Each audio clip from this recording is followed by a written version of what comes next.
Magandang gabi po, ako po si Jan Artesia Birayo. Ngayon po ang gagawin ko po ay tie-dye, na po ilalagay ko po muna ang mainit na tubig sa lalagyan. Pangalawa naman po na aking gagawin ay ilalagay ko po ang jobos dito sa mainit na tubig.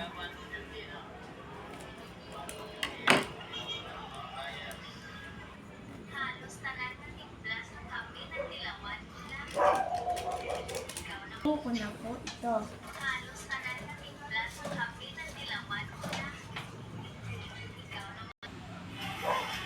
Pang-apat naman po ay itatali na ang damit.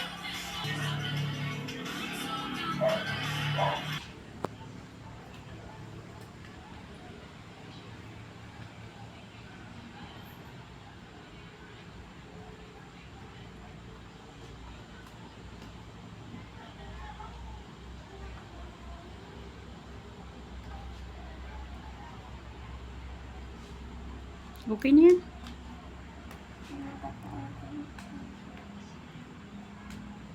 Yung dulo pa, baliktarin mo.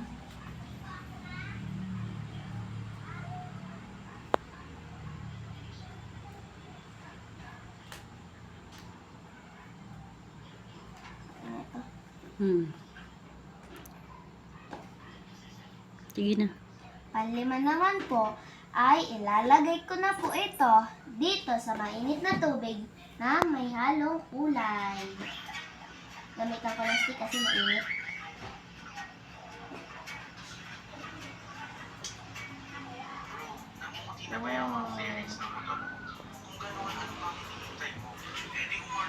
Sinasabi ko sa'yo, magmumukha talagang bago yung motor mo. Mukhang bago na yung motor mo, ayaw mo ba? Hello. Mamaya na po natin siya kukunin kasi hintayin muna natin na kumalat siya. Hindi po siya masyado kalat. Ano na yan? Metal, alloy, rubber, or leather man yan. O guys, kung gusto nyo umorder na, check out nyo na agad. Baka mag-order pa kayo.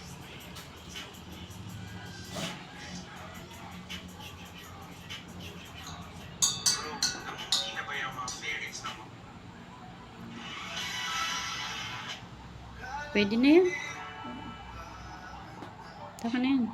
Panguin ko na po ito.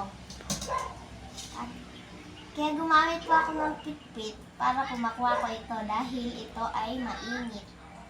Ilagay ko na siya dito sa another lalagyan.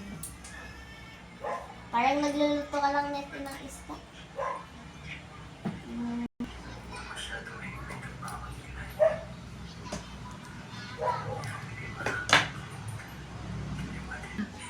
Pang-anit, pang-pito naman po. Tapos na tayo sa pang-anim na step.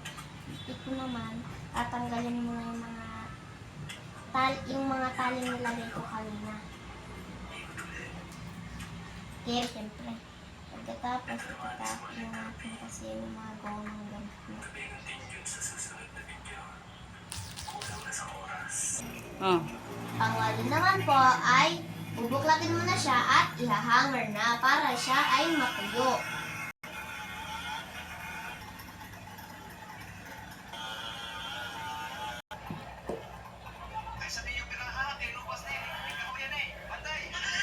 Ito na po ang aking ginawa.